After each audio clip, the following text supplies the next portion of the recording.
BJP ಕಾರ್ಯಕರ್ತರು ತ್ರಿಶೂಲ ಹಿಡಿದು ಹೋರಾಟ ಮಾಡಿ ಸಾಯುತ್ತಿದ್ದಾರೆ. ಯಾವ ಮಂತ್ರಿ ಮಗನೂ ಬಲಿಯಾಗಲ್ಲ, ಬಡವರ ಮಕ್ಕಳು ಸಾಯುತ್ತಿದ್ದಾರೆ. ಇದಕ್ಕೆ ಬಿಜೆಪಿ ರಾಜ್ಯಾಧ್ಯಕ್ಷ ನಳಿನ್ ಕುಮಾರ್ ಕಟೀಲ್, ಕೇಂದ್ರ ಸಚಿವೆ ಶೋಭಾ ಕರಂದ್ಲಾಜೆ, ಮುಖ್ಯಮಂತ್ರಿ ಬಸವರಾಜ ಬೊಮ್ಮಾಯಿ, ಮಾಜಿ ಸಿಎಂ ಬಿಎಸ್ ಯಡಿಯೂರಪ್ಪ ಅವರು ಉತ್ತರಿಸಲಿ ಎಂದು ಕೆಪಿಸಿಸಿ ಅಧ್ಯಕ್ಷ ಡಿಕೆ ಶಿವಕುಮಾರ್ ಹೇಳಿದ್ದಾರೆ. ಉಡುಪಿಯಲ್ಲಿ ನಡೆಯುತ್ತಿರುವ ಬಸ್ ಯಾತ್ರೆ ವೇಳೆ ಮಾತನಾಡಿದ ಡಿಕೆ ಶಿವಕುಮಾರ್, ಬಿಜೆಪಿ ವಿರುದ್ಧ ವಾಗ್ದಾಳಿ ನಡೆಸಿ ಸರ್ಕಾರದ ವೈಫಲ್ಯಗಳನ್ನು ಜನರ ಮುಂದಿಟ್ಟಿದ್ದಾರೆ.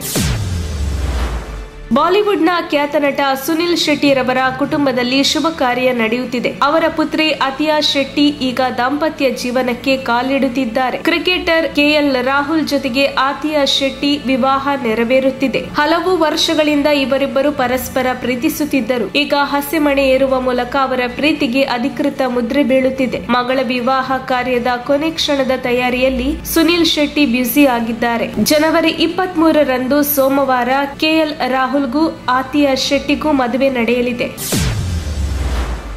ಮಾಜಿ ಮುಖ್ಯಮಂತ್ರಿ ಬಿಎಸ್ ಯಡಿಯೂರಪ್ಪರವರ ಕನಸಿನ ಶಿವಮೊಗ್ಗ ವಿಮಾನ ನಿಲ್ದಾಣದ ಬಹುತೇಕ ಕಾಮಗಾರಿ ಪೂರ್ಣಗೊಂಡಿದ್ದು ಇದೀಗ ಉದ್ಘಾಟನೆಗೆ ಸಜ್ಜಾಗಿದೆ. ಇದೇ ಫೆಬ್ರವರಿ 27ರಂದು ಪ್ರಧಾನಿ ನರೇಂದ್ರ ಮೋದಿ ಶಿವಮೊಗ್ಗ ವಿಮಾನ ನಿಲ್ದಾಣ ಉದ್ಘಾಟನೆ ಮಾಡಲಿದ್ದಾರೆ. ಫೆಬ್ರವರಿ 27ರಂದು ಬಿಎಸ್ ಯಡಿಯೂರಪ್ಪ ಅವರ 80ನೇ ಹುಟ್ಟುಹಬ್ಬದಂದೇ ಲೋಕಾರ್ಪಣೆ ಮಾಡುತ್ತಿರುವುದು ವಿಶೇಷ. ಮಲೆನಾಡಿಗರ ಬಹುದಿನದ ಕನಸಾಗಿರುವ ಶಿವಮೊಗ್ಗ ವಿಮಾನ ನಿಲ್ದಾಣ ಇದೀಗ ಜನಸೇವೆಗೆ ಸಜ್ಜಾಗಿದ್ದು ಇದೇ ಫೆಬ್ರವರಿ 27ರಂದು ಉದ್ಘಾಟನೆಗೊಳ್ಳಲಿದೆ.